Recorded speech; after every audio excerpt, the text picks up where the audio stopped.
the concept behind the live event ad playbook is to develop a series of technical standards and APIs to better support live event ad serving. Depending on the study you read, recently, I think it was George Winslow over at TV Tech issued a report earlier this year, March or April of this year, that approximately 69% of U.S. households watch some live sports on streaming platforms. And if you just look at the hard numbers, and more audiences are turning to streaming for any sort of live event, whether it's sporting events, whether it's a concert, whether it's some other live cultural event, live news.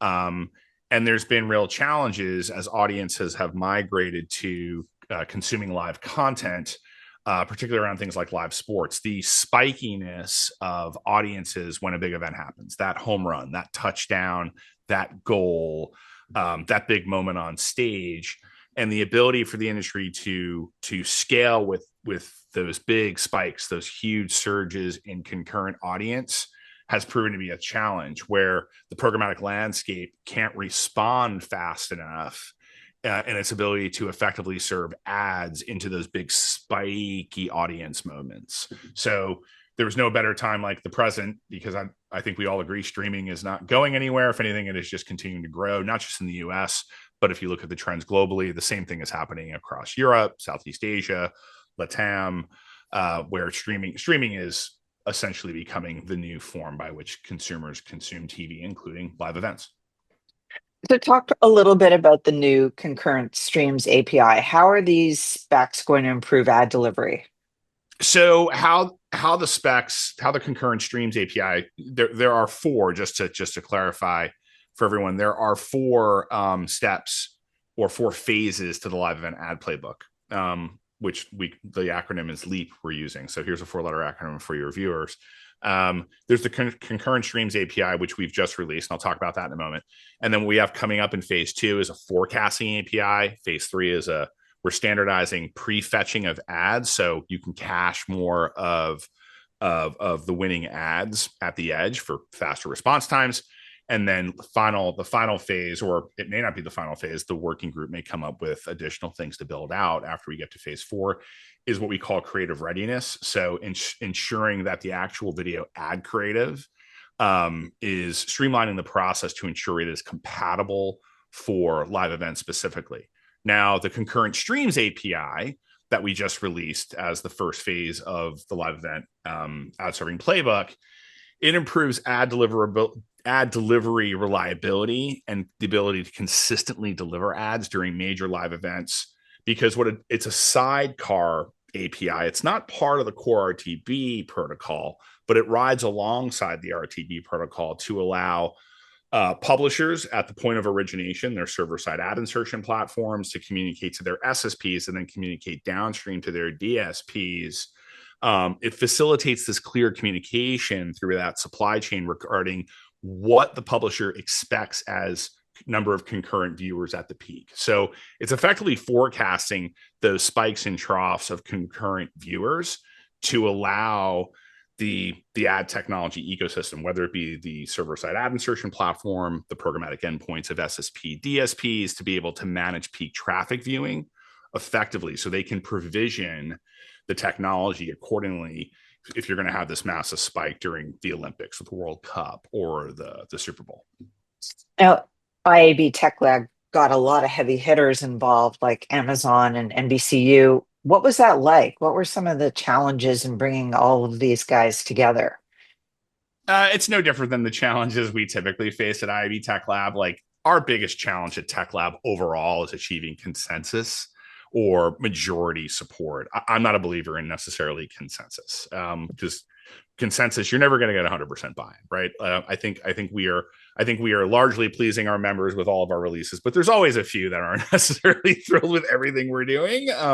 We do try and do the best for all of our membership, but our number one challenge is achieving that majority support or consensus amongst just diverse stakeholders, right? They all have their own proprietary platforms, their own technologies, they have their own business interest. This was, I think this was a bit more unique than others where, you take an Amazon or an NBCU, an Index, Freewill was part of this as, being owned by NBC Universal Comcast. I think there was a lot of alignment in the fact that this is a rising tide scenario. We need standards to better support live event ad serving. So I would argue that this was, this was probably one of the, I don't want to say easier initiatives to pursue because there was so much alignment, but it's been easier than some others. I think, the major breakthrough here, like with all of our standards, is that we're able to create vendor agnostic standards and protocols to drive interoperability and reliability between all of these partners. So I think there was a lot more collaboration on this than perhaps other specs we've done in the past, because the industry, I think, wholeheartedly agrees that we needed these standards. We need a better provision for live events so we can take advantage of the ad opportunities. You're also looking at projected viewership API. What role will this play? Yeah, correct. That's in our forecasting API. So that's next up in the playbook. So the projected viewership API, this we believe can potentially enhance advertiser and their agency partners planning capabilities, because the goal there is to offer real-time predictive forecasts of expected audience size, what the composition of that audience is, perhaps some demographic data, what the level of engagement is on different live events. So it's really about being able to better forecast audiences, their level of engagement with live events in the future, so buyers can plan accordingly, literally plan accordingly.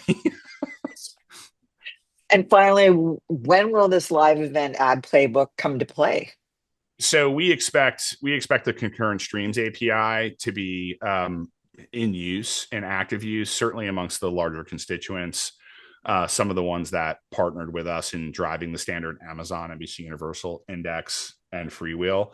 At some point this year, we don't have exact weeks or months when they're going to deploy them, but they've all given us clear signaling that they intend on deploying these APIs between now and the end of the year. And when you have big partners like that are deploying these standards, it tends to pull the industry along with it. The projected viewership API, or the forecasting API, we're starting work on that probably right after Labor Day, and we expect to release the forecasting API in Q1 of next year. So these are going to be very kind of bang releases, building on top of each other, starting now through all of 2026. So again, this is part of a bigger playbook that we're phasing out to the ecosystem, or phasing into the ecosystem for the next 15, 16 months.